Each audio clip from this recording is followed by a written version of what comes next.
नमस्कार साथियों, मैं सुकेत त्रिपाठी प्रस्तुत हूँ आपके समक्ष अपनी नई कविता जिसका शीर्षक है निज स्वार्थ बनाम देशभक्ति। आचार संहिता लग चुकी है, चुनावी माहौल चल रहा है। सब अपने अपने स्वार्थों को लेकर किसको वोट दें, किसको वोट न दें ऐसा कह रहे हैं। किसी को देशभक्ति से, देश से कोई मतलब नहीं है, कोई लेना देना नहीं है। इसी विचारधारा को प्रदर्शित करती हुई मेरी ये कविता है। एक बार फिर से इसका शीर्षक बता दे रही हूँ, निज स्वार्थ बनाम देशभक्ति। ज़रा गौर से सुनिएगा, इसकी एक एक पंक्तियाँ ऐसे ही लोगों की मानसिकता को प्रदर्शित कर रही हैं। देशभक्ति को ताक पे रखकर निज सपनों की बात करें। देशभक्ति को ताक पे रखकर निज सपनों की बात करें। छोटे छोटे टुकड़ों में बंटकर अपनी निजता का मान करें। पहले हम फिर देश रहेगा ऐसा पुनः विचार करें।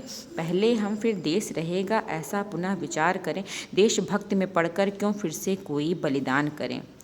सब अपनी रोटी सेक रहे तो हम क्यों ना अपनी सेकें। सब अपनी रोटी सेक रहे तो हम क्यों ना अपनी सेकें। राष्ट्र हितों की सोच सोच क्यों अपना हित पीछे कर दें। देश के घायल होने से हमको क्या लेना देना। देश के घायल होने से हमको क्या लेना देना। अपना काम बने पहले फिर राष्ट्रभक्ति कर लेना।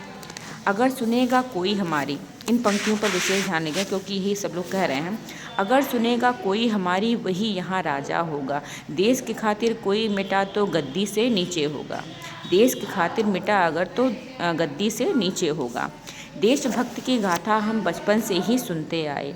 देशभक्ति की गाथा बचपन से ही सुनते आए। देश की खातिर मिट जाएंगे कब हमने कहा जो कर जाएं। निज स्वार्थ का जाल बिछा हुआ, निज स्वार्थ का जाल बिछा हुआ नहीं फंसेंगे उसमें हम। बस केवल तोता के जैसे रटते यही चलेंगे हम। हमसे ही है देश बना, हमसे ही है देश बना, हम उससे हैं नहीं बने। अपना काम बनता जब पहले तभी देश का ध्यान करें। छोटे छोटे टुकड़ों में बंटकर, छोटे छोटे टुकड़ों में बंटकर अपना कार्य कराएंगे। छोटे छोटे टुकड़ों में बंटकर अपना कार्य कराएंगे। निज स्वार्थ सिद्ध हो जाएगा फिर देश पे प्राण लुटाएंगे। छोटे छोटे टुकड़ों में बंटकर अपना कार्य कराएंगे। निज स्वार्थ सिद्ध हो जाएगा फिर देश पे प्राण लुटाएंगे। राष्ट्र विरोधी मंद हवाएं, राष्ट्र विरोधी जो मंद हवाएं थीं अब उसने भीषण रूप ले लिया है। राष्ट्र विरोधी मंद हवाएं भीषण तूफान का रूप लिए। इस तूफान की आड़ में छुपकर, इस तूफान की आड़ में छुपकर क्यों ना देश का लहू पिएं। ऐसी ही मानसिकता को लिए लोग आजकल वोट देने की बात कर रहे हैं।